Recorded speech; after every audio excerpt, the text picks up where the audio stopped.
தன்னோட 18 வயசு வரைக்கும் ஃபெயிலியரை மட்டுமே பார்த்து வளர்ந்த ஒரு பையன் 18வது வயசுல ஒரு பெண்ணை காதலிச்சு கல்யாணம் பண்றான்.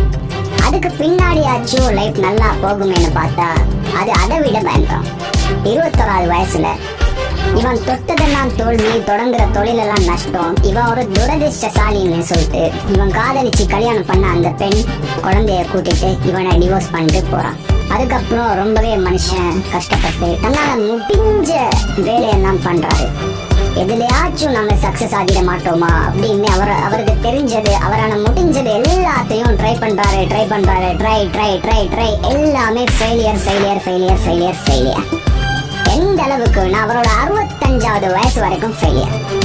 கடனுக்கு மேல கடன் வாங்கி அதை கட்டிக்கவும் முடியாம இதுக்கு மேல வாழ்ந்து என்ன பிரயோசனம்னு முடிவு பண்ணிட்டு 65வது வயசுல சாகரத்துக்கு முடிவு பண்றாரு. தற்கொலை பண்ணிக்க முடிவு பண்றாரு.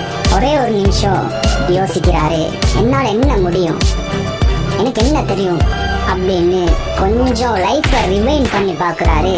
சின்ன வயசுல இவரோட அம்மா சிக்கன் எப்படி சமைக்கிறதுன்னு சொல்லி கொடுத்த ரெசிபி ஞாபகம் வருது. அதுக்கப்புறம் இவருக்கும் குக்கிங்ல எக்ஸ்பீரியன்ஸ் இருக்குது. இவரோட எக்ஸ்பீரியன்ஸையும் அதுல எட் பண்ணி அதை வியாபாரம் பண்ணலாம் அப்படின்னு முடிவு பண்ணி ட்ரை பண்ணி பாக்குறாரு. அது கொஞ்சம் கொஞ்சமா மக்களுக்கு போய் சேருது, விரும்பி வாங்குறாங்க. அப்ப முடிவு பண்றாரு, இந்த ரெசிபிய ரெஸ்டாரண்ட்டுக்கு கொண்டு போய் விற்கலாம் அப்படின்னு ஒவ்வொரு ரெஸ்டாரண்டா இறங்குறாரு.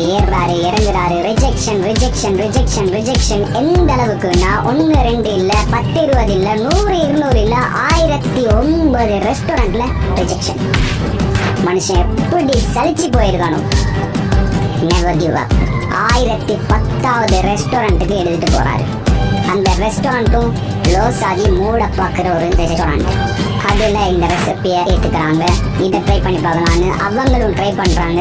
மக்களுக்கு பிடிக்க ஆரம்பிக்குது, கொஞ்சம் கொஞ்சமா பில்ட் ஆகுது. அதுக்கப்புறம் இதுக்காகவே வேறையா ஒரு பிரான்ச் ஓபன் பண்றாங்க, இன்னொரு பிரான்ச் ஓபன் பண்றாங்க. அப்படி ஒவ்வொரு பிரான்ச்சா ஓபன் ஆகுது. அப்போ இவரு முடிவு பண்றாரு, இதை பேமெண்டாவே ஒரு ரெஸ்டாரண்ட் கொடுத்துடலாம் அப்படின்னு $2 மில்லியன் அமெரிக்கன் டாலர்ஸ்க்கு இதை கொடுக்குறான். ஆனா ஒரே ஒரு கண்டிஷன், என்னோட முகத்தை இதோட லோகோவா கடைசி வர பாவிக்கணும். அப்படி உருவாகி இன்னைக்கு வேர்ல்டு ஃபுல்லா தலை தூக்கி நிற்கிற ஒரு ரெஸ்டாரண்ட் KFC. என்கிட்ட எதுவுமே இல்லை, நான் ஒரு பிச்சைக்காரனை நினைச்சு சாகணும்னு முடிவு பண்ணவர் ஒரு நிமிஷம் நிதானமா யோசிச்சதுனால அவன் சாகுறப்போ ஒரு கோடீஸ்வரன்.